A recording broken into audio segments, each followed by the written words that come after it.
Well, John Willard Raught was an incredible artist. He was from Dunmore, and he was quite beloved. And at his passing in 1931, a group of family members and friends really wanted to celebrate him. And so they decided to dedicate a room here at the Everhart to envision preserving his legacy and his belief in place. And so the Everhart today is really continuing in that vision. As we're acquiring more pieces, we have this beautiful room established and growing every year. So some 90 years later, the vision of many has become the vision of all here at the Everhart. The city of Scranton traces its history back to the 1840s when the Scranton brothers came here and started something much bigger when they set up the Lackawanna Iron and Coal Company.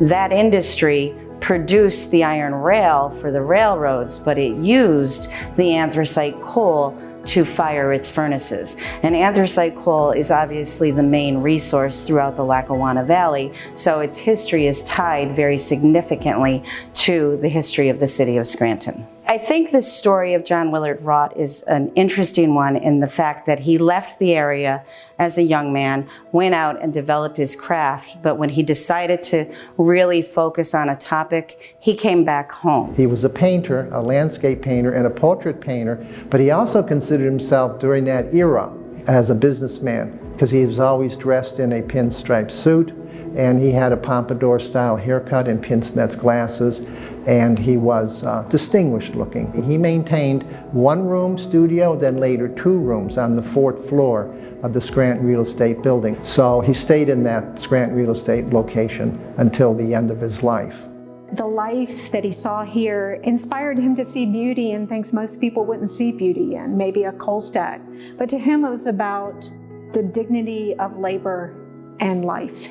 And I think that comes across so wonderfully. He became quite famous for his landscape paintings that included coal breakers. And these coal breakers were the height of a big church. They had a tower where they bring the coal to the top out of the mine. And they were usually a 5 or 6 or 7 story building. Coal breakers are where coal was processed once it was taken out of the mines. In the coal breaker, the young boys, known as breaker boys, would sit on benches as the coal slid below their legs, and they would pull out basically the pieces that were not coal they had to remove. Once the coal slid through the breaker, it would be moved into a machinery that would separate it by size. So the breaker had many functions, and it was really the centerpiece of the colliery where all of the coal mining operations occurred. He was painting them in the 19-teens, and there were probably hundreds of them up and down the Lackawanna and Wyoming valleys. They used to say there was always a breaker, a church, and a bar in every town. The breakers that the Everhart has in its collection, the Pine Brook, the Concrete, and the High Park, each of them really comes from a different era in the history of mining in the city. I think the Ridge Row painting is especially interesting because it's so different now. With the university building up, so many of the residences are gone. Now, the one structure that you could certainly recognize is the Radisson Lackawanna Station, which was built in 1908, and it was the headquarters for the Delaware, Lackawanna, and Western Railroad. One of my favorites is Scranton looking north. It's from the area around what we think today is Connell Park up in South Scranton. It's a magnificent painting. Raught's Scranton looking north from Connell Park, done in 1928, is an excellent overview of the city that really celebrates some of our most treasured architecture. It's a great shot because it includes a breaker and a church and some of the public buildings that we kind of take for granted today because we drive past them every day. And you see the skyline of the downtown that existed in the 1920s. So you've got the magnificent Hotel Casey, Scranton High School, the courthouse, and City Hall.